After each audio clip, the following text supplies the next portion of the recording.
সাবুর পকোড়ার জন্য আমি এখানে সাবু ভিজিয়ে রেখেছিলাম 4-5 ঘন্টা মতো। সাবুগুলো ফুলে কত বড় বড় হয়ে গেছে। ভিজিয়ে আমি ধুয়ে নিয়েছি, পুরো বোঁদের মতো হয়ে গেছে। সাবুদানাটা বড় দানা। এখানে নিয়েছি দেখুন ভাজা মশলা, এখানে নিয়েছি একটা আলু সিদ্ধ করে, পেঁয়াজ কুচি, কারি পাতা, রসুন থেঁতো করে নিয়েছি, আদা থেঁতো করে নিয়েছি, এখানে কাঁচা লঙ্কা বেটে নিয়েছি, ছোট ছোট করে কেটে নিয়েছি, বেটে বলে ফেলেছি। এখন আলুটা আমি গ্রেটারের সাহায্যে গ্রেট করে নেব। আলুটা আমার গ্রেট হয়ে গেছে। দিয়ে দেবো আন্দাজ মতো চাল গুঁড়ি। চালের গুঁড়োটা আমি খুব বেশি দেবো না, অল্পই দেবো। দিয়ে দেবো থেঁতো করে রাখা আদা, দেবো অল্প একটু হলুদ গুঁড়ো, দেবো লবণ স্বাদ মতো,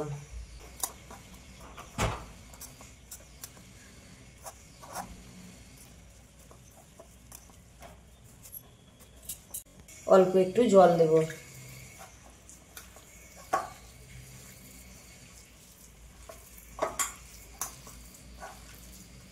এরপরে দেবো আমি একটু গরম মশলা।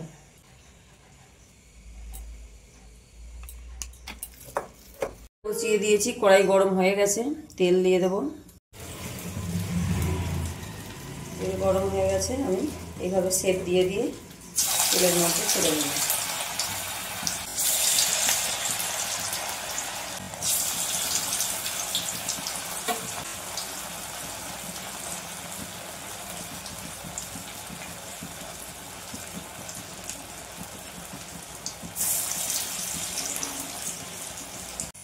উল্টিয়ে দেবো একদিকটা।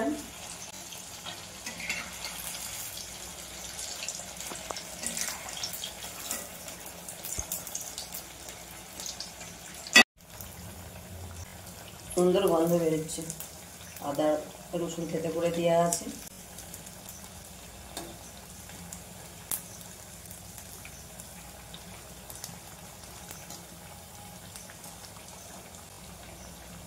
ভাজা হয়ে গেছে, আমি তুলে নেব।